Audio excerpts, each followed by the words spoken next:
Voilà, donc bienvenue à ce cours de statistique. Donc en fait, c'est le dernier cours, on- je fais cours et puis Biagio fera cours demain, mais ce sont donc les derniers cours avant l'examen, enfin le contrôle qui aura lieu samedi. Et comme vous le savez, le contrôle porte sur les trois premiers TD et les exercices 2 et 3 du TD4. Les exercices 2 et 3 du TD4, ça introduit simplement, par rapport à l'exercice au TD3, la notion de théorème central limite, qui permet donc quoi? Qui permet de se rapporter à une loi normale centrée réduite quand on a des variables aléatoires dont on ne connaît pas forcément la loi. Et ce théorème central limite, on l'a ici à l'écran, et évidemment je le remettrai dans les notes de cours. Qu'est-ce qu'il dit? Il dit quand on a une suite de variables aléatoires indépendantes, de même loi et de variance finie, alors on va noter, on ne connaît pas la loi, ça peu importe, mais on considère qu'elles sont de même loi, c'est une hypothèse. Et puis on écrit que l'espérance et la variance sont égales respectivement à mu et à sigma 2. En fait, si la variance est finie, l'espérance le sera aussi. Bon, et qu'est-ce que nous dit le théorème central limite? Il nous dit qu'en fait, la somme de ces variables aléatoires, moins n fois leur espérance, divisé par sigma racine de n, ça converge en loi vers une loi normale centrée réduite. Ça converge en loi vers une loi normale centrée réduite, donc concrètement, ça signifie que asymptotiquement, ça va être égal à une variable normale centrée réduite. Là où ça devient plus intéressant, parce que nous, les phénomènes asymptotiques, on adore ça, mais on n'a jamais l'occasion d'avoir une infinité de variables aléatoires. Enfin, c'est pas un problème humainement très intéressant. En revanche, là où ça va nous intéresser, c'est qu'on va de fait appliquer le théorème central limite à distance finie quand on a à partir d'une trentaine de variables aléatoires. C'est-à-dire que, évidemment, sous les hypothèses qui sont les hypothèses du théorème.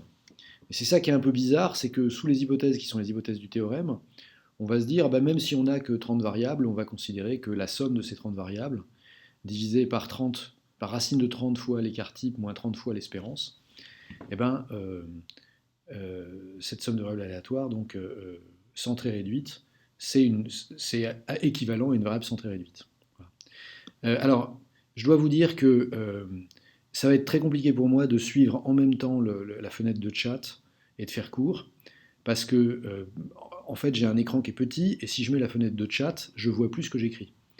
Donc je pense que si vous voulez poser une question, c'est quand même beaucoup plus simple que vous leviez la main, ou que vous allumiez votre micro et que vous parliez. Voilà. Et si j'ai un problème avec les gens qui parlent parce que je les entends trop, je couperai les micros, mais vous pourrez rallumer le vôtre. Voilà. Voilà, voilà. Et est-ce que le cours sera enregistré? Ben, là, pour l'instant, c'est en train d'enregistrer. Donc, si j'ai pas de problème avec le logiciel d'enregistrement, oui, ce sera enregistré et mis sur YouTube. Voilà. Et j'enregistre moi-même plutôt que d'enregistrer avec Zoom, parce que l'avantage d'enregistrer moi-même, c'est qu'on peut le mettre sur YouTube, et alors que Zoom, on ne sait pas bien comment ça marche. Voilà, voilà. Donc, vous savez tout. Et maintenant, fort de ce théorème central limite, donc on va reprendre un peu avant l'endroit où on s'était arrêté dans le dernier cours. C'est-à-dire qu'on va considérer un problème qu'on n'arrive pas à régler autrement qu'avec le théorème central limite. Parce que c'est là que c'est intéressant, le théorème central limite, si vous voulez.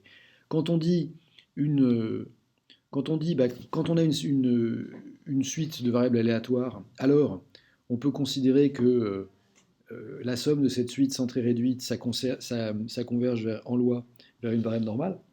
C'est pas pour le plaisir esthétique de se dire ah bah oui, mais j'ai une variable centrale, j'ai une variable normale centrée réduite. Non, non, c'est juste que ça permet de, de, de rendre traitables des problèmes qui analytiquement ne le sont pas, parce qu'on n'y arrive pas. Donc le premier exemple, c'est l'exemple du fournisseur d'accès à Internet. Et qu'est-ce qu'il a, ce fournisseur d'accès à Internet? En fait, il met en place des points d'accès locaux, et sur ces points d'accès locaux, ce qu'il faut, c'est qu'il dimensionne un équipement qui va dépendre, enfin dont la dimension va dépendre du nombre de gens qui se connectent. Et alors, donc les données du problème, c'est quoi? C'est que on considère un endroit, alors ça peut être un quartier, ça peut être une ville, enfin peu importe, mais on considère une localité où il y a 5000 abonnés à ce fournisseur, et la probabilité pour un abonné donné d'être connecté à un moment donné, c'est 20%. Et on fait l'hypothèse que les connexions sont indépendantes. Alors, Ça paraît pas une très bonne hypothèse, parce que de manière évidente, en fait, ce qui se passe, c'est que les gens ne se connectent pas de la même manière le jour et la nuit. Et donc, du coup, il y a un aspect dépendant statistique dans le fait que s'il y a plus de gens connectés le jour, ça augmente la probabilité que ceux qui ne sont pas encore connectés se connectent, simplement parce que c'est le jour. Mais on va laisser... Ça se modélise autrement. C'est-à-dire qu'en fait, il faudrait avoir des densités de probabilité avec lesquelles les gens se connectent au long de la journée qui ne soient pas les mêmes. Et du coup, on ne saurait pas comment faire parce qu'on n'a pas le bon théorème central limite. Mais quand vous aurez compris ça avec l'hypothèse d'indépendance, vous pourrez ensuite faire ça avec des modèles plus compliqués et ce sera très bien. Donc là, on fait comme si, à quelque heure du jour et de la nuit, chaque internaute a 20% de probabilité d'être connecté. Et on va appeler x la variable aléatoire qui est égale au nombre d'abonnés connectés à un instant t. On se demande quelle est la loi de x, quelle est son espérance, quel est son écart type. Au passage, je ne sais pas ce que je suis en train de vous partager. C'est-à-dire que j'espère que je vous partage bien l'énoncé et donc que vous voyez bien l'énoncé. Ça a l'air d'être le cas, j'espère que je ne me trompe pas. Bon donc, on a une somme de variables aléatoires qui sont des variables de Bernoulli, et on se demande quelle est la loi de cette somme.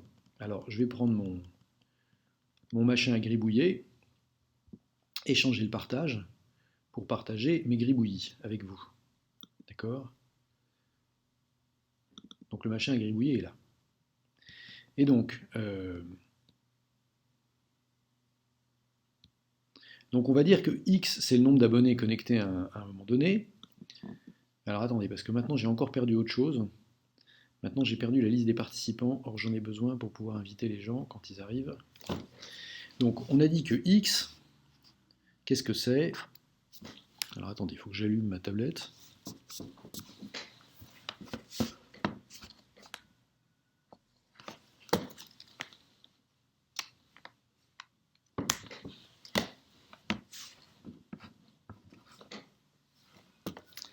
Alors ça c'est un problème que je n'avais pas anticipé, c'est que la tablette ne démarre pas.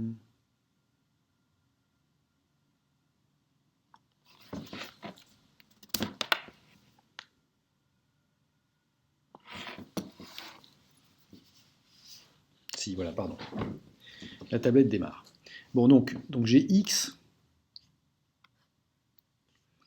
Qu'est-ce que c'est x?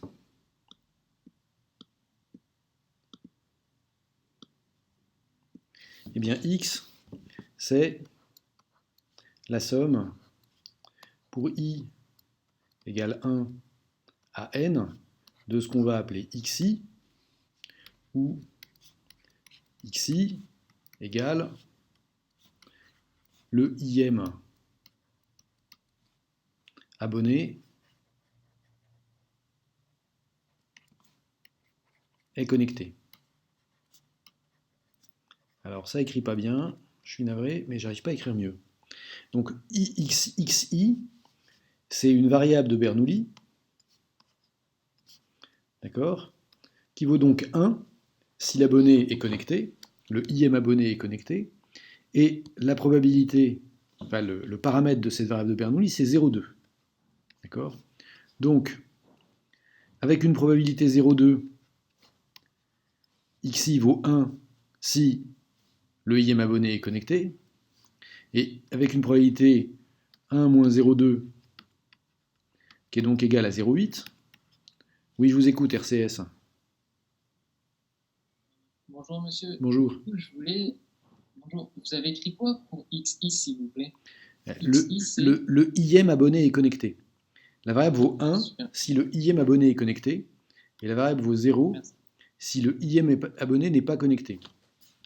Alors, ce que je vais faire, c'est... Je vais essayer d'écrire ça un peu mieux, mais... Donc c'est assez difficile d'écrire correctement avec ce truc. Alors attendez, ce que je vais faire... une petite astuce.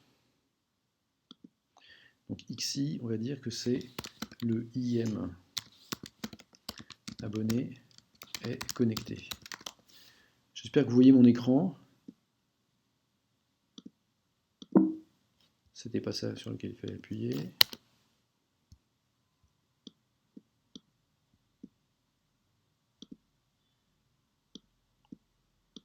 Voilà, et Xi égale 0, le IM abonné n'est pas connecté.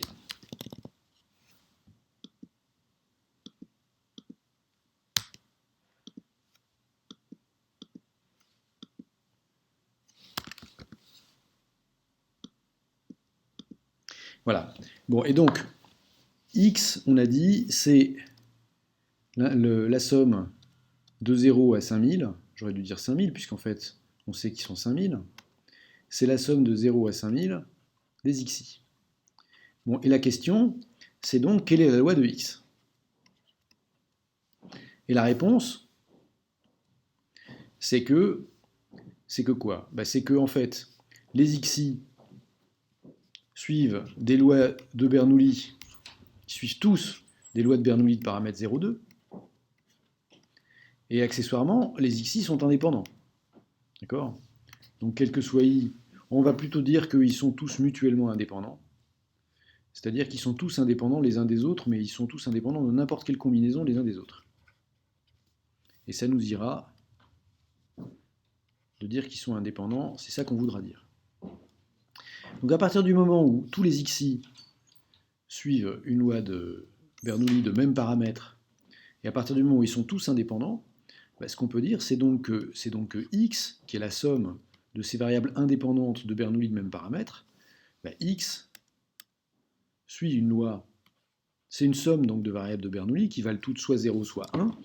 Donc en fait, X, c'est la somme de 5000 variables qui valent toutes soit 0, soit 1 avec la même probabilité 0,2 et qui sont indépendantes les unes des autres. Donc, c'est une loi binomiale de paramètre 5000 pour le nombre de tirages et 0,2 pour la probabilité d'avoir 1 à chaque tirage. Bon, donc on est bien content, mais en quoi est-ce que ça nous intéresse d'avoir le théorème central limite? Écoutez, pour l'instant, on sait que donc on est face à une variable aléatoire binomiale, 5000 tirages avec une probabilité 0,2. On nous demande quelle est son espérance, quel est cet écart type, quel est l'écart type, quelle est l'espérance et quel est l'écart type de cette variable. Bon, ce dont on se souvient, c'est donc E de x. Alors si on a oublié la formule de l'espérance pour une variable de Bernoulli, c'est à désespérer. Pour une binomiale, vous pouvez retrouver en vous disant que c'est l'espérance de la somme des 5000 Bernoulli, bien sûr. Bon, et donc j'aurais dû dire non pas n, mais 5000.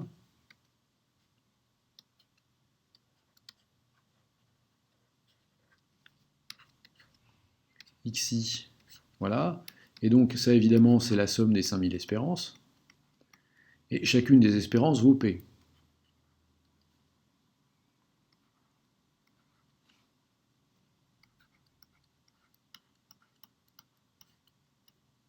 Donc, c'est 5000 P. Bon, ça, vous pouvez aussi savoir par cœur que l'espérance d'une binomiale, c'est NP. Ça vous fera pas de mal. Pardon, 5000 P, mais avec P qui vaut 0,2. Donc, c'est en fait 5000 fois 0,2.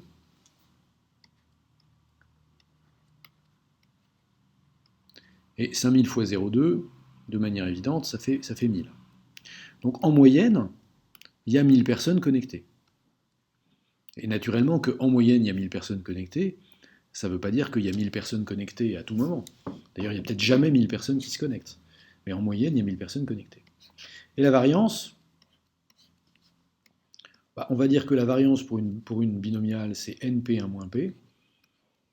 Et si vous ne trouvez pas d'où ça vient, commencez par calculer la variance d'une Bernoulli, et puis ensuite vous multipliez par 5000, puisque vous additionnez en fait 5000 variables, et puis vous y êtes. Et attention, hein, attention parce que la somme de 5000 variables, c'est 5000 fois la variance d'une variable. Mais 5000 fois la variable, c'est 5000 au carré fois la variance de la variable. Bien, donc ici, on a P qui vaut toujours 0,2, donc on a donc 5000 fois 0,2 fois 0,8, de sorte que la variance, alors 5000 fois 0,2, on vient de calculer que c'était 1000, 1000 fois 0,8, c'est 800. Bon, et donc, le nombre de connectés, c'est le résultat du tirage d'une binomiale de paramètres 5000 et 1. Et en moyenne, ça fait 1000 connectés avec une variance de 800. Très bien. Maintenant, ce qu'on veut, c'est calculer directement le quantile 99% de x et le quantile 99% de x. Donc ça, c'est la deuxième question. On veut en fait le quantile 90% de x.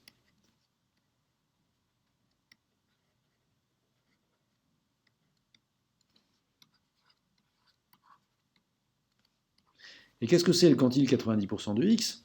Par définition de ce que c'est qu'un quantile, c'est le x étoile tel que la probabilité que x soit inférieur à x étoile, elle est supérieure à 90%, enfin 0,9 si vous voulez. Je vais mettre 90% pour que le lien avec l'énoncé précédent soit évident.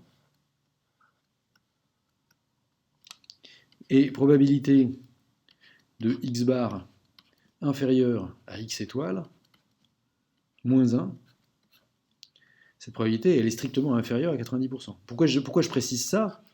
Parce que si je me contente de mettre la première ligne, si je me contente de dire la probabilité que la variable soit inférieure au quantile, c'est 90%, en fait, à partir du moment où vous trouvez x étoile, toutes les valeurs supérieures à ce x étoile, la probabilité que x soit plus petite va toujours être de 90%.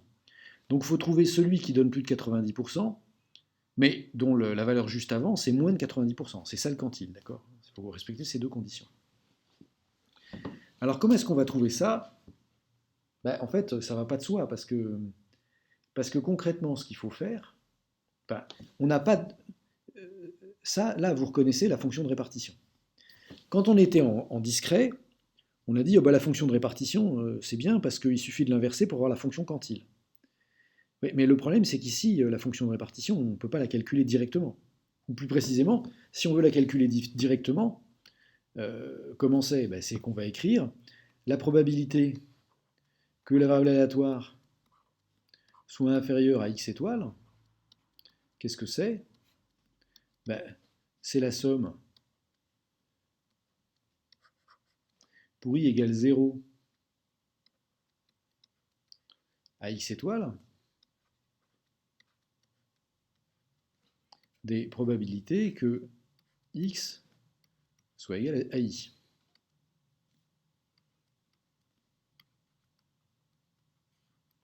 C'est pas très différent de ce qu'on faisait en continu.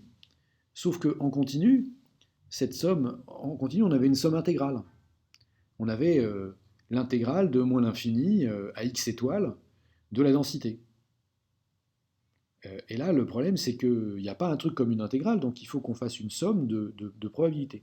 Et combien valent ces probabilités? Alors, on sait combien elles valent. Hein. Elles sont explicites. Enfin, explicitement, on la connaît, la loi de probabilité binomiale.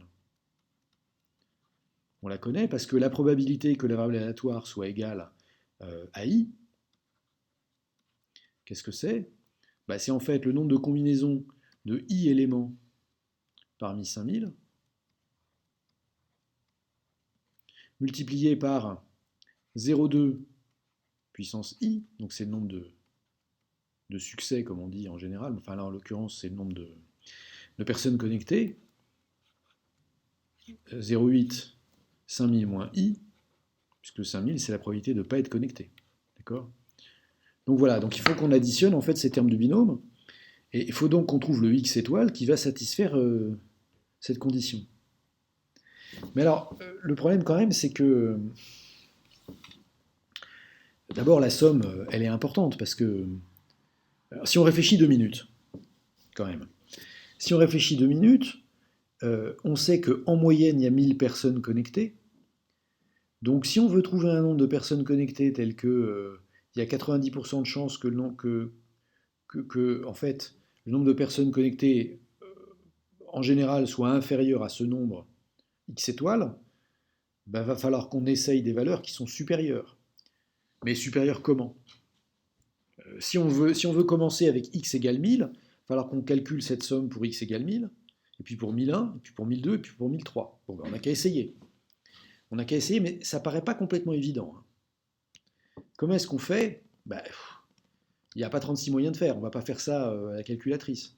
Donc on va faire ça avec Excel. Donc on ouvre Excel. Je vais vous partager mon Excel et puis je vais vous montrer comment je fais avec Excel, ou plutôt comment je fais pas, parce que il va devenir assez vite évident qu'Excel n'est pas exactement l'outil des rêves pour faire ça. Mais essayons quand même. Attendez, je vais... En fait, j'ai déjà des fichiers ouverts dans Excel, donc je vais les évacuer.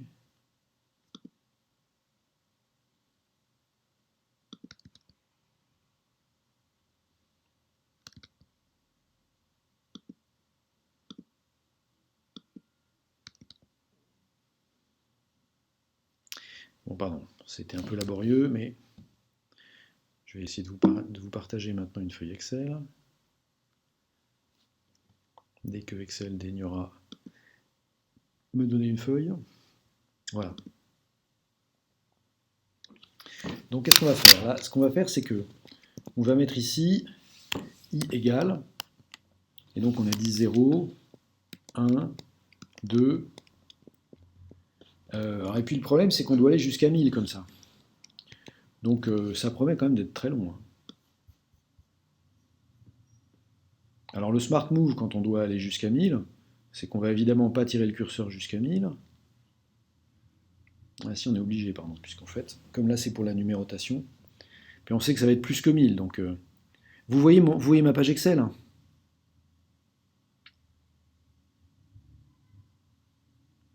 Donc tout ce que je suis en train de faire ici, c'est simplement de préparer le calcul de ma fonction de répartition de la loi binomiale, sachant que comme ce qu'on cherche c'est un quantile, on est obligé de faire une fonction de répartition à la main.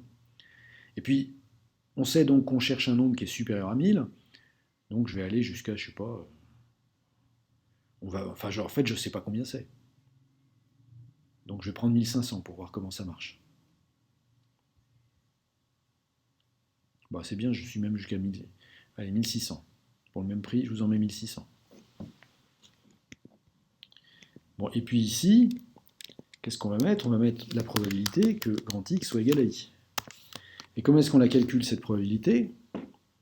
Ben, on la calcule de manière très simple, en remettant la formule qu'on a déjà indiquée.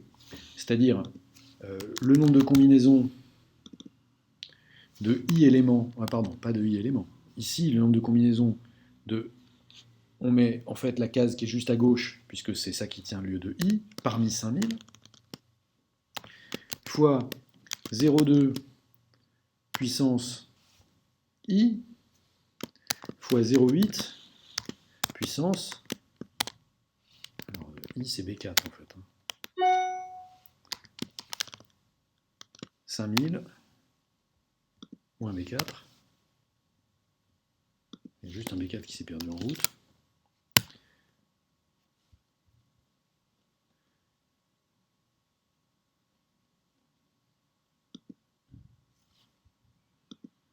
Ah pardon, il y a juste que ce qui ne va pas sur mon ordinateur, c'est que j'ai pas de virgule, moi j'ai des points en fait.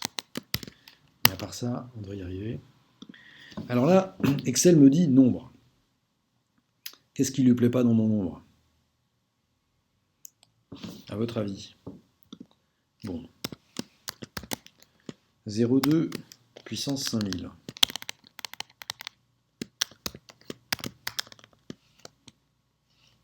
C'est 0. Et 0,8.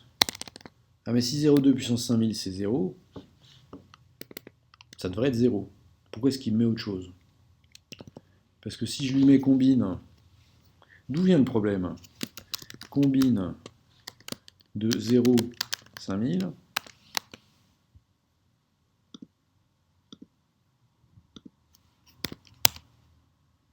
C'est ça, il n'arrive pas à calculer le nombre de combinaisons de 0 éléments parmi 5000.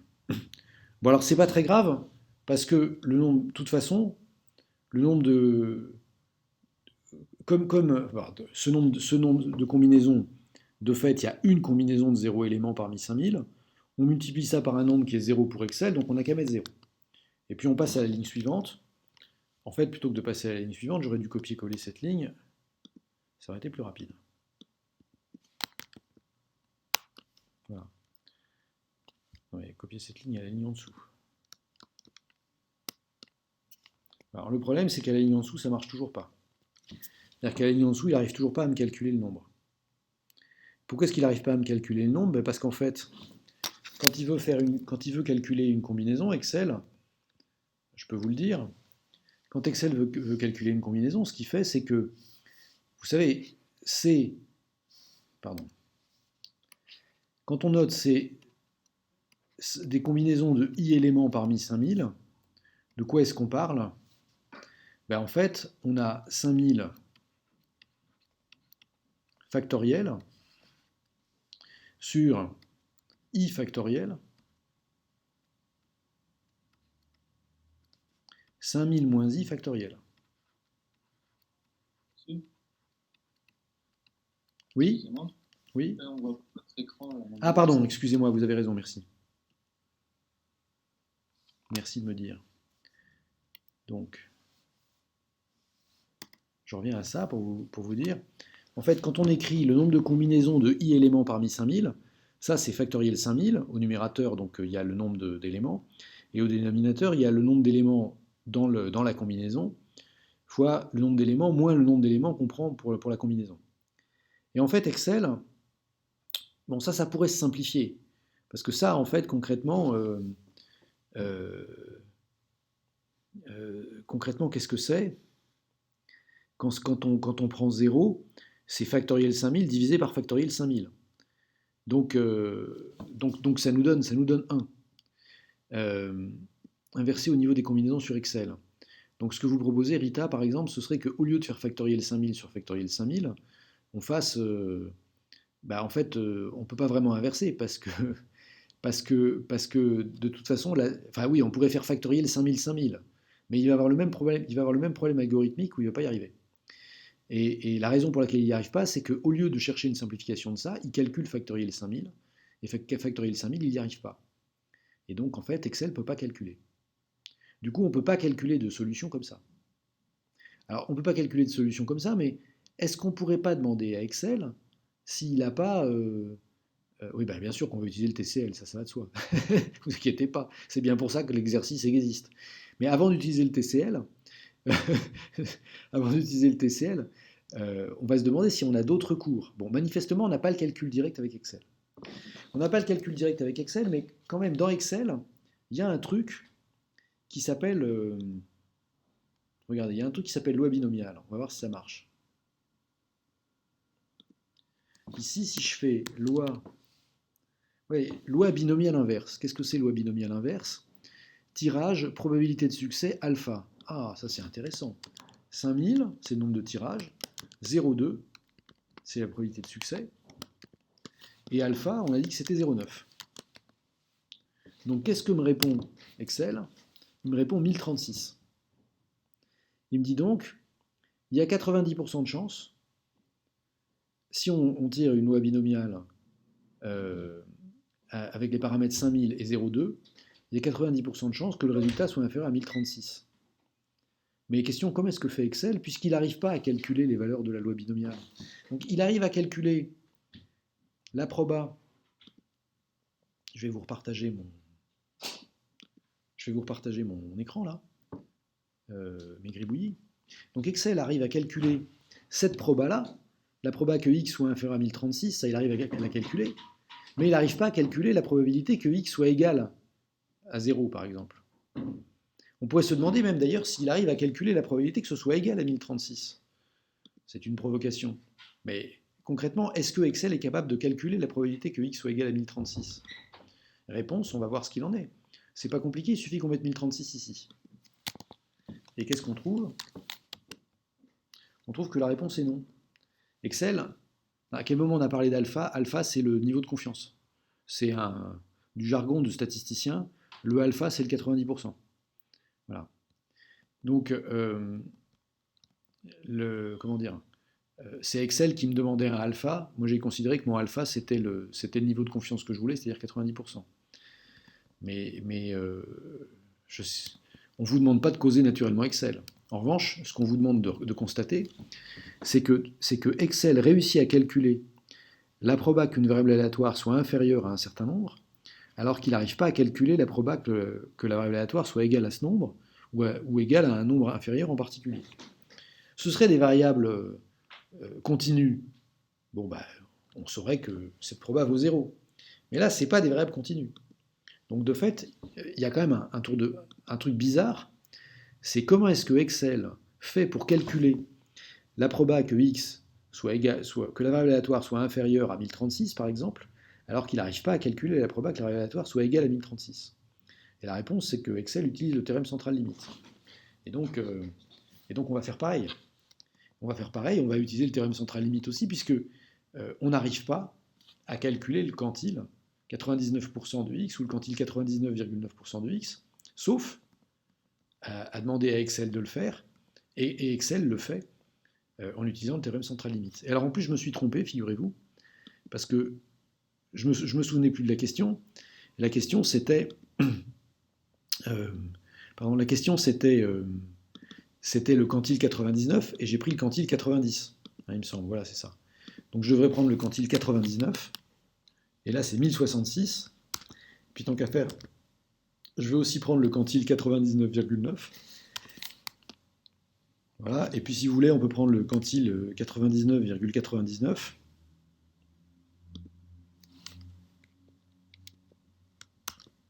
Pour voir ce que ça donne.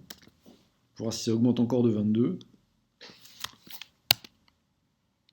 Et la réponse c'est non.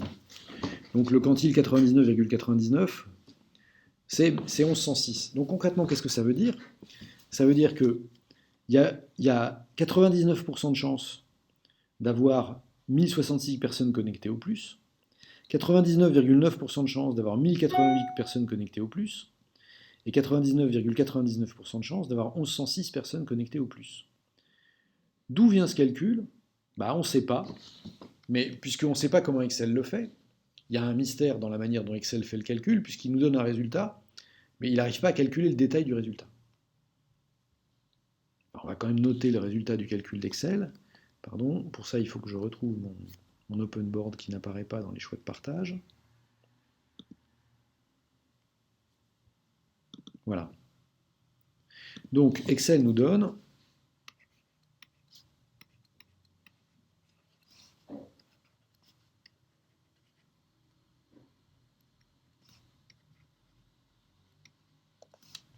x étoile,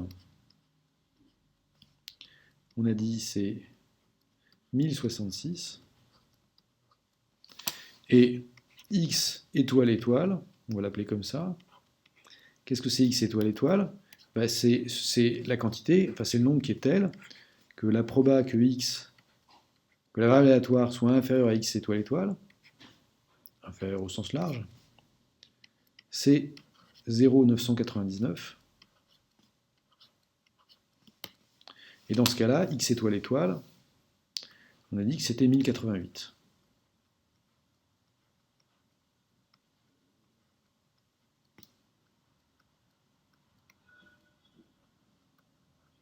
Bon, donc on a calculé, enfin Excel a calculé pour nous un truc et on ne sait pas comment il a calculé. Alors, comme on ne sait pas comment le calculer, on va se dire, première possibilité, on va utiliser bien-aimé de Chebyshev. Ça, vous ne savez pas utiliser bien-aimé de Chebyshev, pas forcément, mais ça associe bien-aimé de Chebyshev.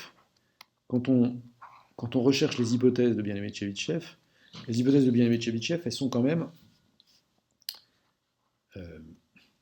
relativement générales, même si ça a pour corollaire que les approximations que ça donne ne sont pas très bonnes. Alors, donc on va se chercher le kit de survie parce qu'on ne se souvient pas de bien-aimé de Chebyshev. Et qu'est-ce que nous dit le kit de survie?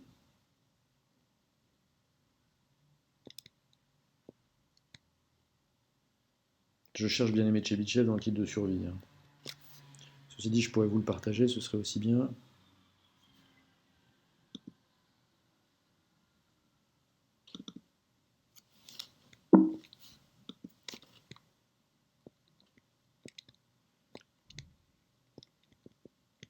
Voilà, bien-aimé de Chebyshev, elle est là.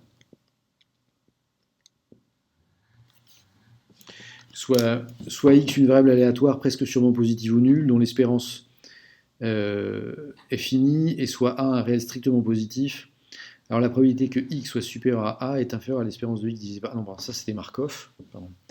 Le bien-aimé de Chebyshev est là. D'accord. C'est-à-dire, soit x, une variable aléatoire avec une espérance finie, une variance finie et non nulle, alors, pour tout réel k, la proba que x moins espérance de x soit supérieur à k, c'est inférieur à la variance de x divisé par k2. Mais nous, on ne veut pas une probabilité qui est inférieure, on veut une probabilité qui est supérieure. Donc concrètement, on va prendre on va prendre le corollaire de bien-aimé de Chebyshev, et on va se dire la probabilité que x moins espérance de x soit inférieure à k, cette probabilité est supérieure à 1 moins variance de x sur k2. Donc concrètement, qu'est-ce qu'on va écrire? Donc on va écrire quelque chose comme ça. On va écrire quelque chose comme ça. Donc je reviens à mon tableau pour les gribouillages. Je vous le partage.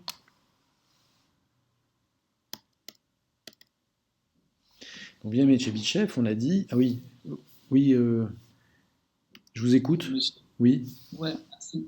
Du coup, dans le 2, on est censé répondre à cette question avec Excel finalement? Non, Dans la question 2? mais dans le 2, enfin, de toute façon, la question, c'est une question de cours. C'est juste pour vous illustrer le fait que Excel n'arrive pas à répondre. On va pas vous donner des questions auxquelles vous ne pouvez pas répondre avec Excel. D'accord. Ok, Faut, c'était juste pour insister.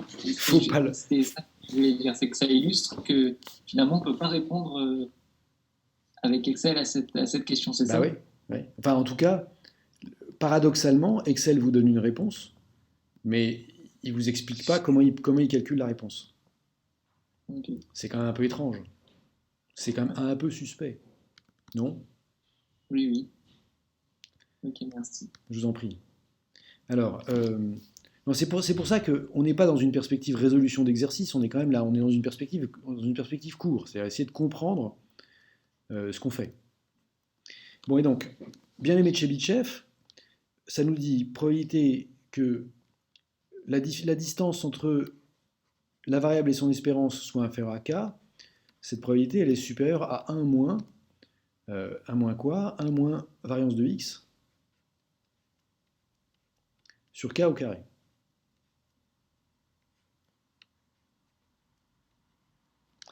Bon, et donc, nous, qu'est-ce qu'on veut? Nous, on veut avoir ça. On veut avoir cette quantité qui est égale à 0,99. Et qu'est-ce que ça va faire? Ben, ça va nous donner le k. D'accord? Donc, si 1 moins variance de x sur k2 est égal à 0,99,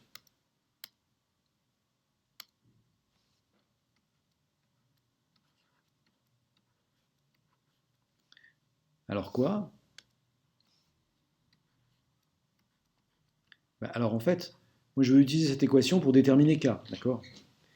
Donc si j'utilise cette équation pour déterminer k, j'ai 0,99 k2.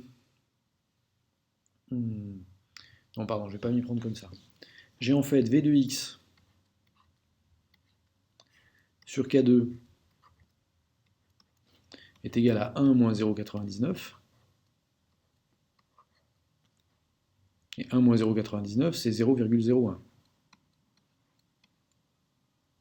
Donc j'ai variance de x est égale sur k2 est égale à 0,01. Ou si vous préférez, k2 est égal à quoi? K2 est égal à 100 variance de x.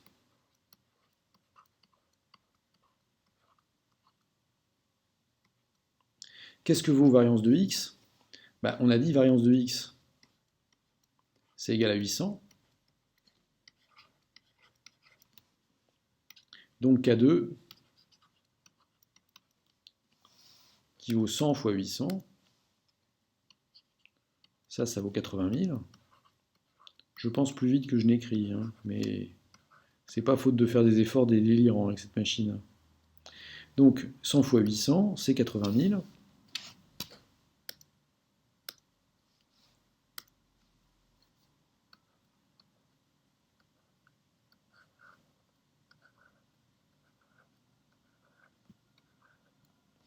Très bien. Et si K2 vaut 80 000, combien vaut K? Ben, K vaut racine de 80 000.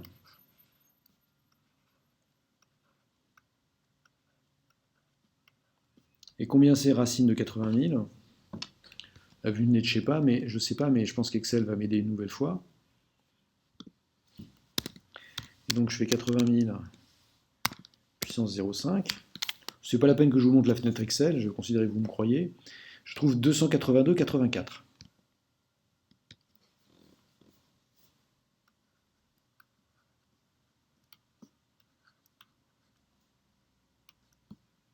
Et donc qu'est-ce que j'ai en fait? Ben, j'ai la proba que x moins e de x soit inférieur à 282,84. Cette proba, elle est supérieure à quoi? À 0,99. Donc je peux l'écrire. Je sais maintenant, je vais même l'écrire en toutes lettres, ça ne sera pas plus mal. Je sais maintenant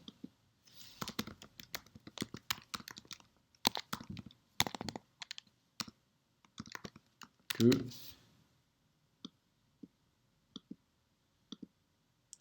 quoi? Pardon. Que la proba, faut que je revienne à ça, au crayon, que la proba que x moins e de x soit inférieur, pardon, soit supérieur à soit inférieur à 282,84.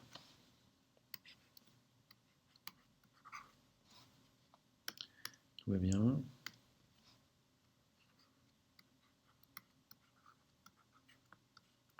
Cette proba est donc de 0,99. Donc qu'est-ce que ça veut dire x moins e de x est inférieur à 1? Bon, si je développe, donc ça je vais appeler ça 1, d'accord? Et si je développe 1, en fait 1 c'est la même chose. Je transforme ma valeur absolue, et je dis que x moins e de x est entre moins 282,84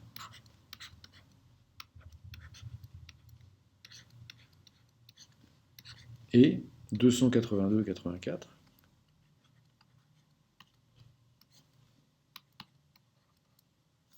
Ça c'est 0,99.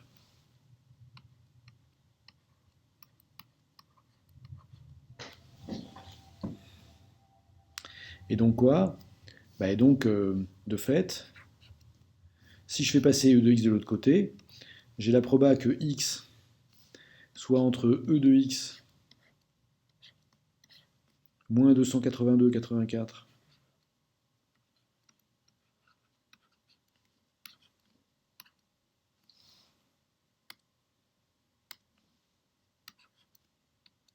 décidément, j'arrive même pas à faire un signe inférieur.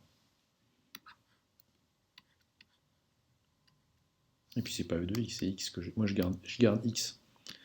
Donc x, il est compris entre... excusez-moi, mais c'est vraiment difficile. Donc x est compris entre e de x moins 282 et e de x plus 282.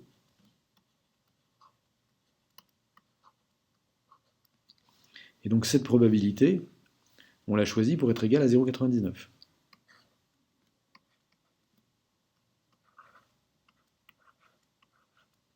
Alors, nous, c'est pas exactement ça qui nous intéresserait, parce que nous, ce qui nous intéresserait, ce serait d'être sûr que, si vous voulez, ce qui nous intéresserait, c'est d'être sûr que, enfin, nous, ce qu'on cherche, c'est le x étoile, tel que la probabilité que x soit inférieur à x étoile, c'est quelque chose, d'accord? Bon, mais ce qui est certain, c'est que si cette probabilité vaut 0,99, alors on peut donc dire que la probabilité que x soit inférieur à e de x plus 282,84, cette probabilité, elle est supérieure à 0,99. Pourquoi? Bah parce que s'il y a 99% de chances que votre variable soit entre deux valeurs, il y a plus que 99% de chances qu'elle soit inférieure à la plus grande des deux. Si ça vous va pas, je vais vous faire un petit dessin, d'accord? Bon, concrètement, on a un machin qui doit être comme ça. Enfin, on ne sait pas très bien. En fait, si on veut utiliser le théorème central limite, c'est vraisemblablement que c'est plutôt une courbe en cloche. Avec ici la valeur 1000. Et on dit, ben voilà, la probabilité que x soit entre ces deux valeurs a et b, c'est 99%. Donc si j'ajoute toute la zone assurée, si je dis maintenant la probabilité non pas que la variable soit entre a et b, mais soit entre moins l'infini et b, bah évidemment, j'ai ajouté la zone, la région entre moins l'infini et a. Donc j'ai ajouté, il y a plus de chances que la variable aléatoire soit dans la région où il y a 99% de chance et dans la région en dessous de a, que seulement dans la région où il y a 99% de chance. C'est pour ça que je mets un super ou égal. Justement parce que dans la double inégalité qu'on avait là-haut, il y avait 99% de chances qu'elle soit entre l'espérance moins 282 et l'espérance plus 282. Si maintenant on ajoute en plus la possibilité qu'elle soit inférieure à l'espérance moins 282, il y a évidemment des nouvelles chances qu'elle y soit. Donc il y a plus de chances au total qu'elle soit dans ce nouvel intervalle. Bon, très bien. Donc du coup, j'ai le droit d'écrire ça. Et c'est comme ça que je vais déterminer mon quantile. Pourquoi c'est comme ça que je vais déterminer mon quantile? Parce que quand j'ai écrit ça, là, en fait, j'ai dit la probabilité que x soit inférieur à ce truc-là, elle est supérieure à 0,99. Bon, je peux considérer que ça, c'est un majorant du quantile. D'accord? Et comme e de x est égal à 1000,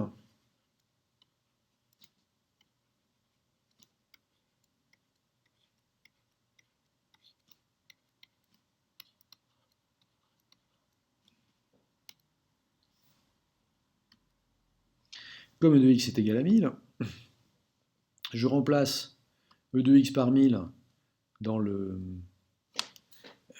ce que je viens d'indiquer. D'accord? Et donc, qu'est-ce que j'ai? J'ai la probabilité que x soit inférieur à 1282,84 et supérieur à 0,99. Donc on va pouvoir dire que ce nombre-là, c'est un majorant du quantile 0,99. D'accord? Donc je vais l'écrire en toutes lettres. Donc 1282,84 est un majorant du quantile 0,99. Et si on veut le quantile exact, si on veut le quantile exact, c'est pas avec bien-aimé de Chebyshev qu'on le trouvera. Puisque bien-aimé de Chebyshev, par définition, et vu ce qu'on a écrit là, d'accord, bien-aimé de Chebyshev, il nous donne juste une approximation. Ou plus précisément, il nous donne juste manifestement un majorant du quantile. Puisqu'en fait, ce qu'on considère, c'est un intervalle bilatéral. Donc on n'arrivera pas à avoir autre chose qu'un majorant du quantile avec ça. Sauf à faire l'hypothèse que la distribution est symétrique et tout, mais on ne va pas rentrer là-dedans. On veut une approximation et avec une méthode à peu près simple. Bon alors maintenant, si on veut le quantile 0, 999, qu'est-ce qu'on fait? Ce qu'on voit, c'est que ici, au lieu d'avoir 1 moins variance sur K2 est égal à 0,99, on va avoir 1 moins variance sur K2, c'est 0,99. On va le mettre là-bas. 0,999. Donc si maintenant on cherche le quantile 0,99, enfin 0,999, alors si maintenant le quantile 0,999, 999, alors par analogie avec la première question, enfin par analogie avec le raisonnement précédent,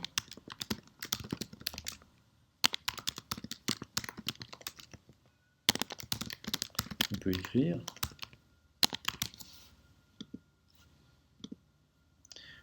quoi?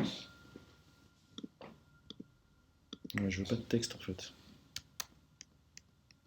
Pardon. pardon, donc par analogie avec le raisonnement précédent, on va écrire, donc c'est ici qu'on reprend 1 moins variance sur K2 est égal à 0,999. Donc 1 moins variance de x sur K2 égale 0,999.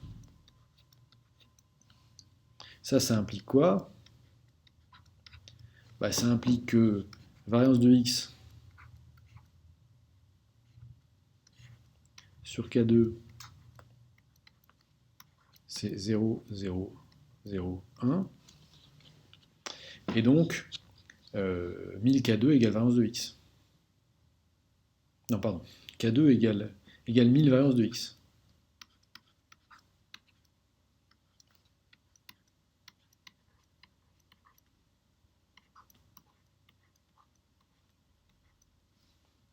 Donc K, c'est racine de, cette fois-ci c'est plus 80 000, mais c'est 800 000.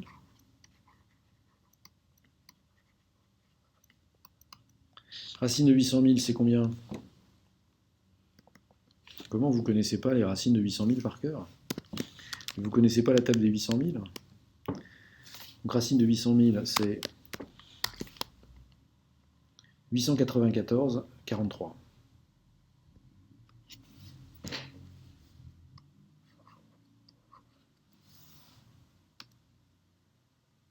Attendez, excusez-moi, je me suis trompé.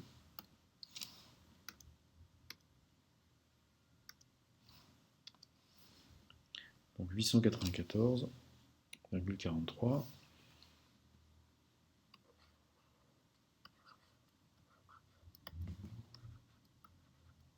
Et donc toujours par analogie,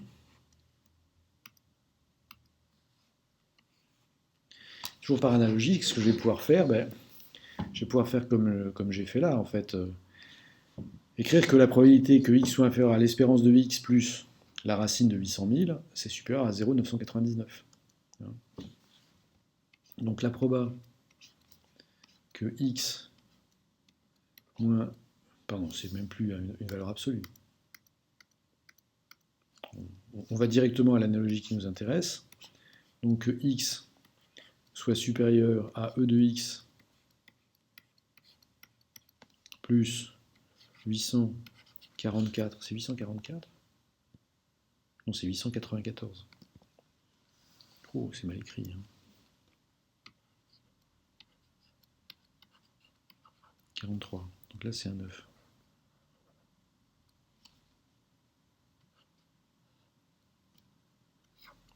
Cette probabilité est supérieure à 0,999.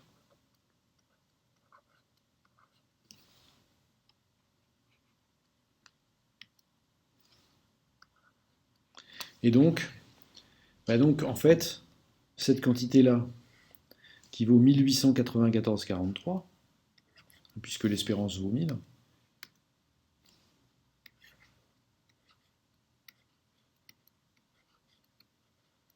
cette quantité-là est donc un majorant du quantile 0,999. Et pour que je puisse l'écrire... Monsieur, vous n'êtes pas trompé de signe en mettant que x est supérieur à... C'est pas plutôt x est un... Vous avez raison. Bien sûr, vous avez raison. Merci beaucoup. Je cherche une gomme appropriée.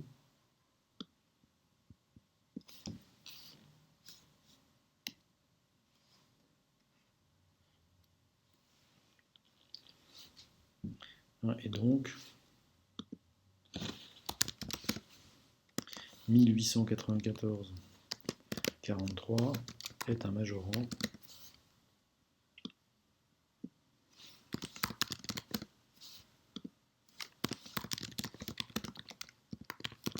du quantile 0,999. Bon alors en fait, si on était parfaitement... si on voulait continuer dans cette voie d'approximation, on pourrait quand même remarquer que puisque visiblement il y a une symétrie pour x égale 1000, il faudrait en fait considérer non pas le quantile alpha de la distribution enfin, il faudrait considérer non pas le quantile alpha avec bien-aimé de Chebyshev, mais le quantile alpha sur 2, de sorte qu'on trouverait la probabilité. Bon. Mais peu importe la sophistication. Là, l'idée, c'est qu'on a un majorant, mais on a un majorant très très grossier. Puisque rappelez-vous, ce qu'on avait trouvé enfin, la vraie loi qu'on avait trouvée, c'était on avait trouvé en utilisant Excel, on avait trouvé le quantile 0,99 ou 99% qui valait 1066.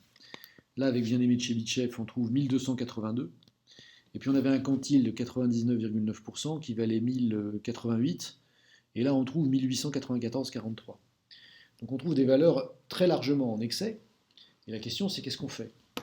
Bon, ben, si votre sujet, c'est de dimensionner un équipement, passer de 1000 à 1800, c'est quand même pas anodin. Enfin, 1894, c'est quand même pas anodin parce qu'il faut quasiment doubler la capacité. Alors que passer de 1000 à 1066, c'était pas grand-chose. Donc là on voudrait quand même une enquête approfondie pour savoir qu'est-ce qu'on doit croire. Et donc l'enquête approfondie, ben, on va la faire. En fait, d'enquête approfondie, on va essayer de comprendre comment Excel fait son calcul. Je cherche juste l'énoncé. Voilà. Donc ça, c'est le kit de survie, c'est pas l'énoncé.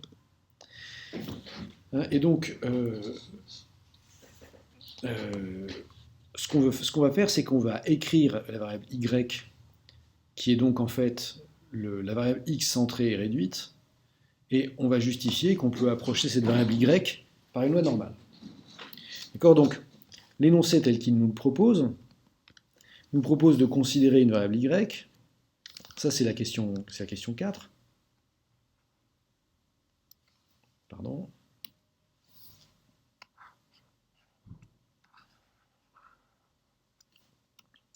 Donc, on va dire que y, c'est quoi?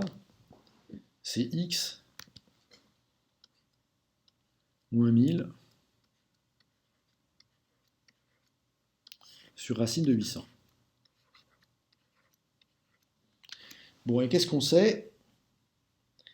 Ça ressemble quand même furieusement à un centrage et à une réduction, puisque là, on reconnaît l'espérance de x, et là, on reconnaît la racine de la variance de x.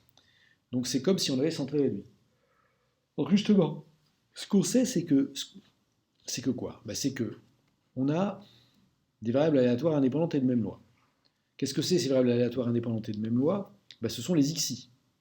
D'accord? C'est chacun des internautes, chacun des clients du fournisseur d'accès, le fait qu'il soit connecté ou non, c'est une variable de Bernoulli.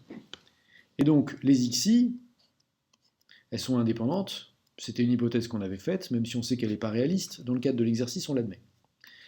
Ensuite, les xi, elles sont de même loi.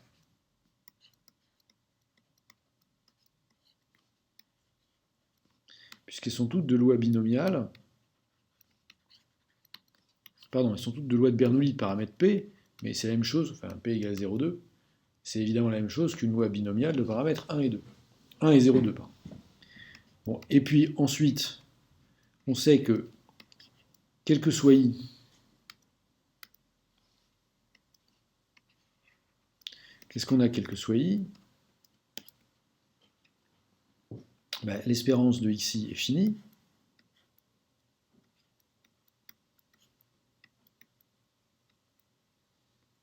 Et non seulement l'espérance de xi est finie, mais c'est 0,2.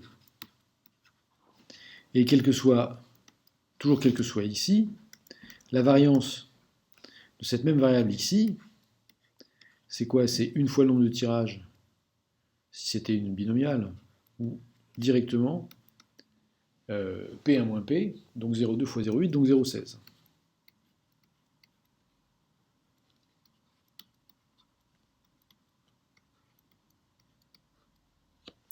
Bien, donc on a 4 conditions qui sont réunies. On a des variables aléatoires indépendantes, de même loi, d'espérance et de variance finie. On applique le TCL.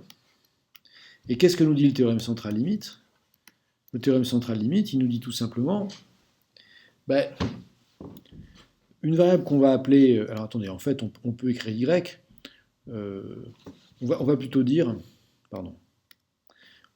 que yn, c'est la somme de i égale 1 à n,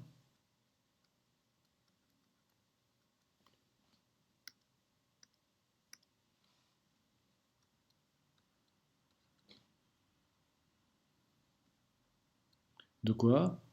Des xi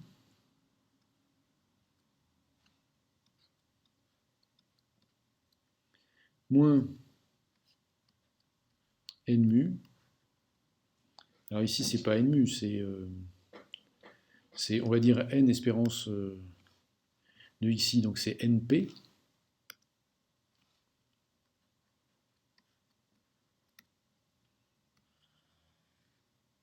Sur racine de n, et la variance de x, c'est np à moins p.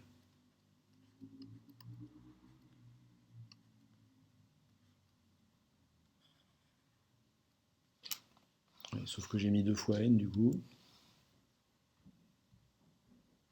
C'est n, p1 moins p. Et donc ça, quand on déchiffre, enfin quand on calcule, pardon, ben, qu'est-ce qu'on trouve pour np? On trouve 1000. Et qu'est-ce qu'on trouve pour np1 moins p? On trouve aussi racine de 800. Et ce que nous dit le TCL, c'est que la limite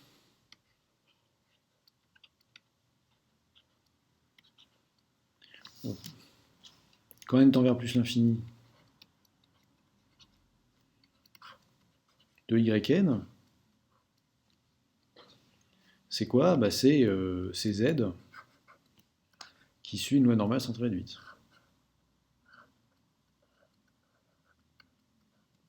C'est ça ce que nous dit le théorème central limite. Ou si vous préférez, le théorème central limite, il nous dit yn converge en loi vers z qui suit le théorème central limite.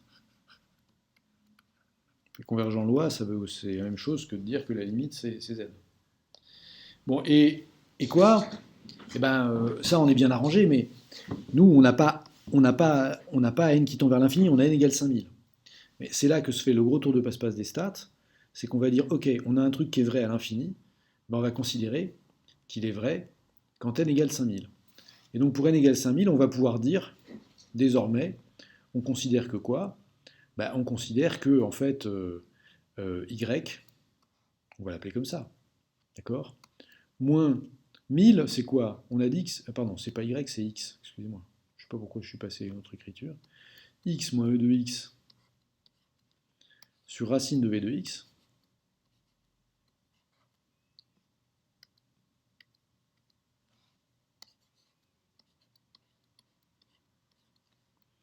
Ça, on va dire que c'est à peu près égal à z.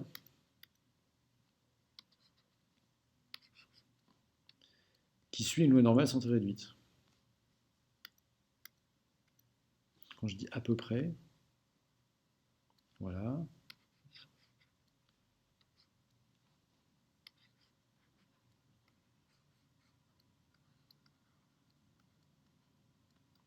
Donc voilà, à l'infini, c'est clair que quand n tend vers plus l'infini, la quantité yn, elle est égale à une variable normale centrée réduite. Là, à distance finie, pour n égale 5000, elle n'est pas égale, mais elle n'est pas très différente. Donc on va faire, elle n'est pas très différente d'une variable normale centrée réduite, donc on va faire comme si c'était une variable normale centrée réduite. Voilà. Et donc, en fait, maintenant qu'on a considéré que notre variable y qui était égale à e de x moins x sur racine de v de x, on a considéré que c'était à peu près égal pour n égale 5000 à une variable normale centrée réduite, ben on va pouvoir procéder en utilisant une variable normale centrée réduite. Pourquoi faire? Ben pour faire ce qui est demandé dans l'énoncé, c'est-à-dire le fournisseur d'accès souhaite savoir combien de connexions simultanées le point d'accès doit pouvoir gérer pour que sa probabilité d'être saturé à un instant donné soit inférieure à 1%. En utilisant l'approximation précédente, proposer une valeur approchée de ce nombre de connexions, et idem pour une probabilité de 0,1%. Alors attendez, j'ai un problème, c'est que mon ordinateur ne se recharge pas, et donc il va s'arrêter si je ne fais pas quelque chose.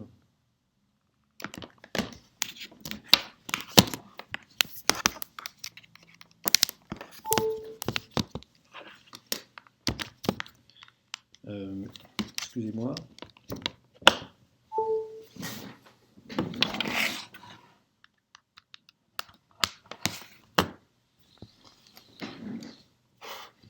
Voilà, donc ça y est, c'est reparti.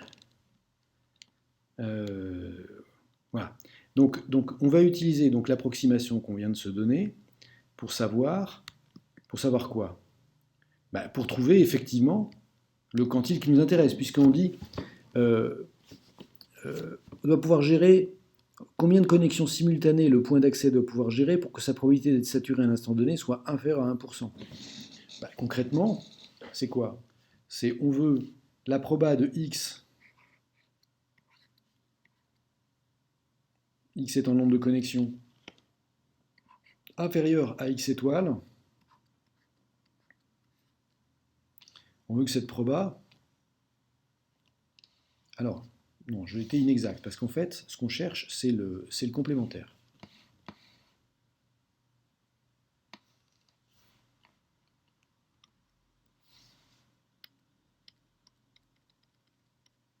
D'accord?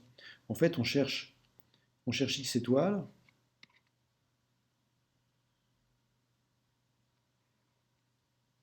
tel que la proba que x... non mais là je suis navré, mais j'ai de la rémanence dans mon stylet, c'est impossible, je ne peux pas travailler. La proba que x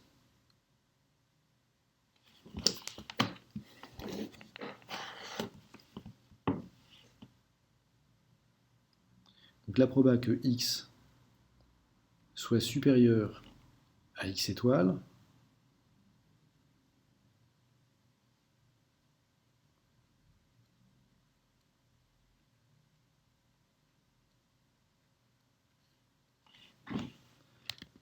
donc l'énoncé c'est la proba que x soit supérieur à x étoiles soit inférieur à 1%.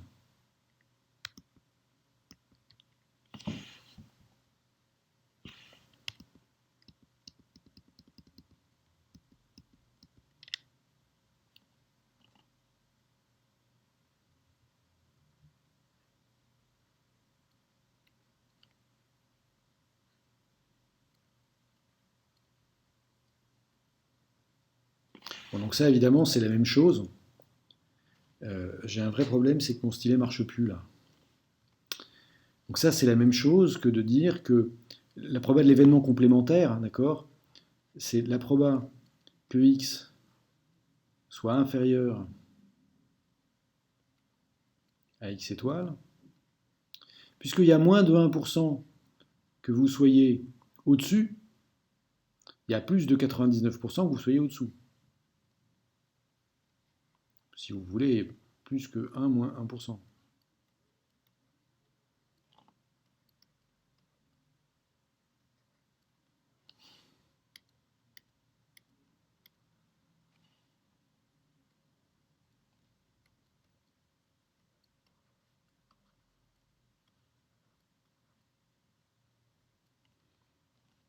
Donc je vais mettre ça entre parenthèses. Alors c'est pas que j'ai une maladie de Parkinson, mais je comprends pas ce qui se passe. Si je débranche ma tablette, est-ce que ça marche mieux? Parce que là, c'était cauchemardesque.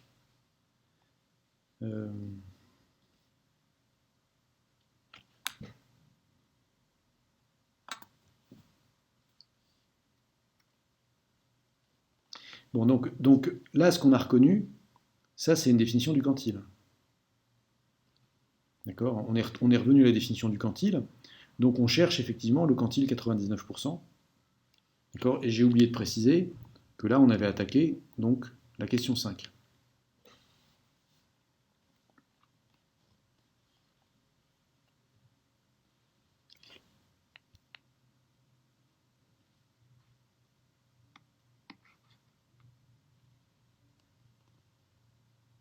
Non, je suis navré, mais je comprends pas ce qui se passe avec mon stylet. Il déconne complètement.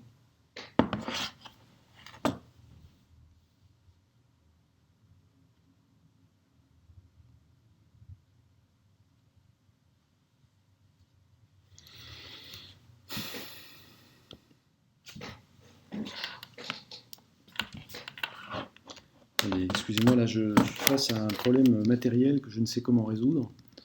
Je voudrais comprendre d'où vient le problème. D'accord, je comprends d'où vient le problème. Le problème, c'est que la machine est complètement saturée partout en même temps. C'est-à-dire qu'entre Zoom et les différents trucs, elle n'y arrive plus. Bon. Voilà, attendez, ce qu'on va faire, c'est qu'on va fermer ce qu'on peut. Est-ce que j'ai aussi un problème de mémoire ou est-ce que c'est juste un problème de... Non, j'ai pas spécialement de problème de mémoire, mais ce que je vais faire...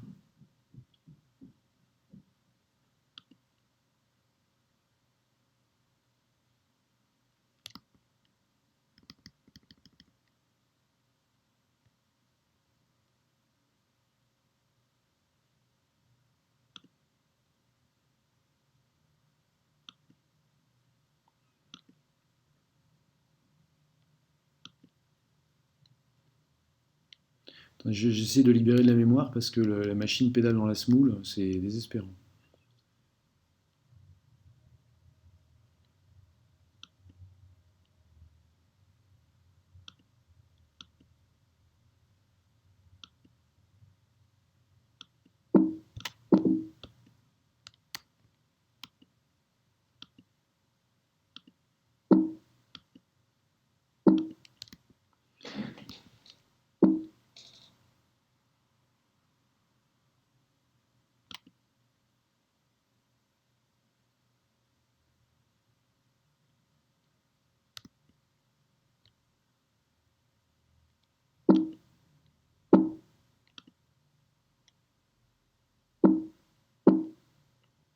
Bon, là, écoutez, je suis confus, mais je peux plus rien faire parce qu'en fait, j'ai un kernel task qui prend tout. C'est-à-dire que c'est le noyau de la machine qui prend toute la puissance processeur. Je ne sais pas si vous m'entendez encore, mais ma machine est complètement bloquée.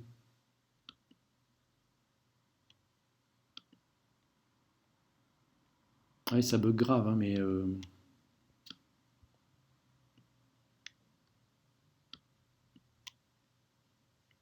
regardez, si je vous envoie mon moniteur d'activité, en fait, ce qui se passe, c'est que le noyau bouffe absolument toute la. Enfin, en gros, on est à 100% du système et c'est pour ça que j'arrive plus à écrire.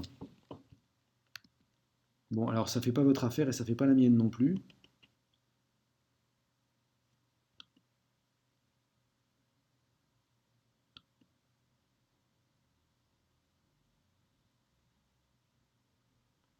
Le problème, c'est que je sais pas comment faire.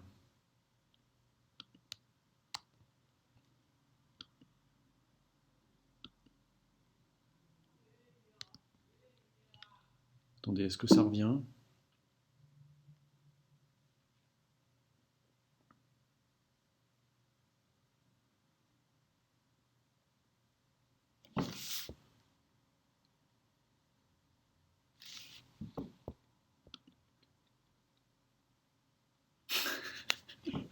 Oui, il faut acheter un nouveau MacBook, mais quand même je l'achèterai maintenant, c'est pas exactement le. Ça va pas résoudre notre affaire maintenant, là. Et puis effectivement, comme, comme le propose Enzo, si vous voulez me faire un cadeau, faut pas vous gêner. Mais ça a quand même pas mal marché jusqu'ici. Là, je dois vous dire que je suis un peu comme un couillon. Oui, la Fnac est ouverte, mais non, elle n'est pas ouverte justement, au cas où vous auriez pas remarqué. Voilà. Bon, bref, non, c'est quand même pénible cette affaire. Euh, je comprends pas ce que fait mon kernel task. Scotise, ben non, non, non, c'est très aimable à vous. Non, mais de toute façon, si je peux pas faire autrement, j'essaierai d'utiliser mon PC, mais là, je peux pas passer à mon PC comme ça. Donc j'aimerais bien. Attendez. J'ai fermé tout ce que je pouvais fermer pour essayer de libérer de tout.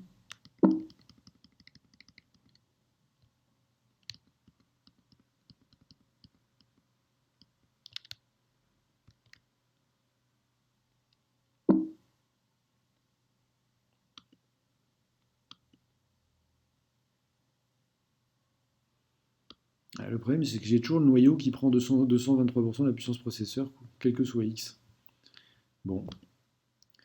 Euh, est-ce que, est-ce que j'arrive à refaire quelque chose? Alors, attendez, il y a quelqu'un qui est en attente en plus pour bien faire. Voilà. Bon, alors du coup, je suis perdu dans mes histoires. Mais ça a l'air de remarcher pas mal. Le curseur a l'air d'être là, donc on va faire avec. Même si par ailleurs, le moniteur système me dit que tout va toujours aussi mal. Bon, pardon, mais donc ce qu'on cherche, c'est qu'on cherche le quantile 99%. On cherche d'ailleurs un majorant du quantile 99%. Et alors, comment est-ce qu'on va faire? Bah, ici, maintenant, c'est plus très compliqué. D'accord? Puisque ce qu'on sait, c'est que. Juste, Oui, monsieur, vous oui. pouvez partager l'écran? Ah oui, pardon. Je ne sais pas ce que je suis en train de partager. Ah oui, pardon, je suis en train de partager le moniteur système. Et où est-ce qu'il est, le moniteur d'activité? Non, vous voyez, le problème, c'est que ma flèche bouge alors que je ne bouge pas. Je ne peux pas bouger parce que je suis à distance de la tablette.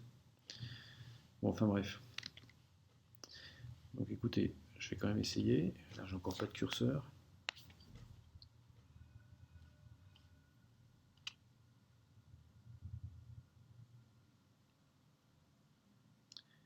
Bon, ça, je vais être obligé d'écrire très très lentement, hein. Mais donc, en fait, ce que je veux obtenir, c'est donc, je cherche.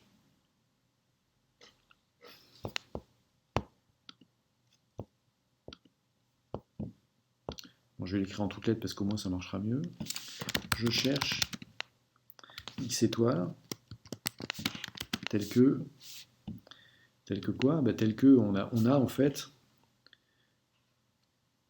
la proba que x soit inférieur à x étoile.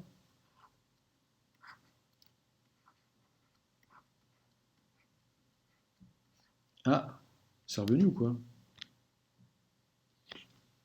Non. Donc, tel que la proba que x soit inférieur à x étoile soit égal à 99%. Donc concrètement, on cherche le quantile 99% de x étoile.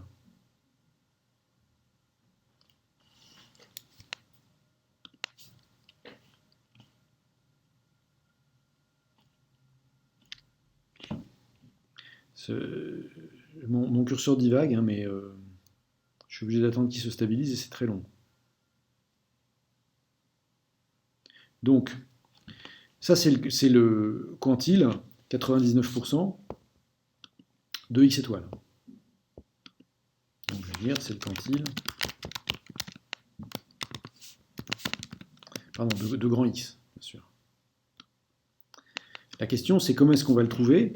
Et la réponse, bah, en fait, puisque x, on a une approximation de x, enfin en gros, ce qu'on sait, c'est que, pardon, il faut que je reprenne ça, c'est qu'en fait si on centre et on réduit x,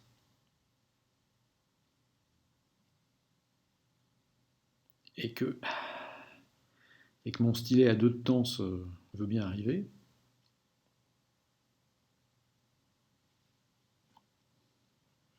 d'accord, donc j'ai P de x centré réduit. Qu'est-ce que c'est x centré réduit? C'est x moins e de x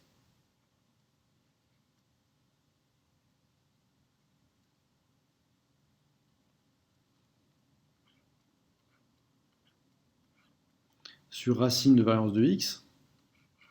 Ah là, c'est une accélération phénoménale, là, il faut en profiter, ça ne va pas durer.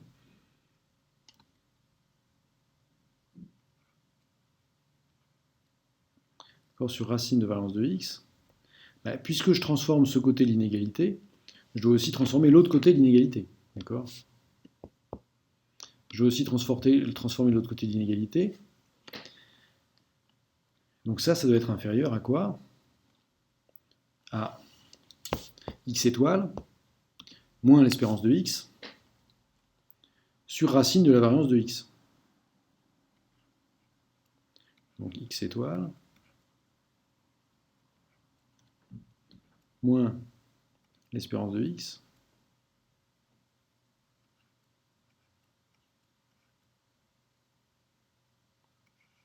sur racine de variance de x.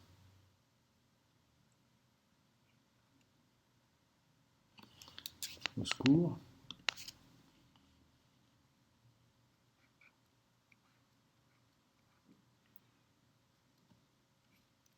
Bon, et ça, on veut que ce soit égal à 0,99.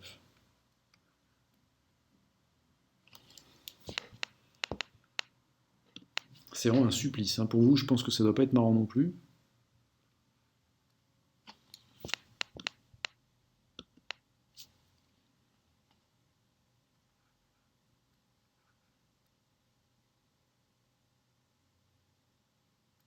Bon, alors, pourquoi est-ce que ceci est intéressant?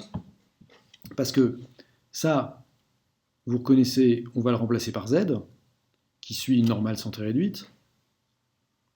Ouais, je pense qu'effectivement, c'est une solution d'essayer de redémarrer. Je ne sais pas du tout quelle heure il est, mais c'est ce que je pense que c'est la seule chose à faire. Donc, je reviens, mais ce que je fais, c'est que je ne peux pas me débrancher complètement. Je vais laisser le lead à quelqu'un, parce que si je ne laisse pas le lead à quelqu'un, la session va disparaître. Donc, il faut que vous restiez connecté. Voilà, parce que sinon, je ne vais pas y arriver. Et puis, je vais redémarrer en espérant que ça fonctionne mieux. Et donc, ne vous déconnectez pas. Je reviens.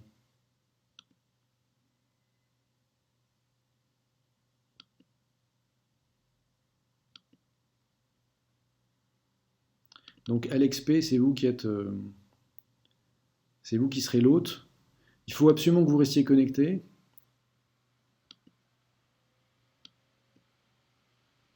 Ouais, sauf que... Voilà. Donc, vous êtes l'animateur, je reviens.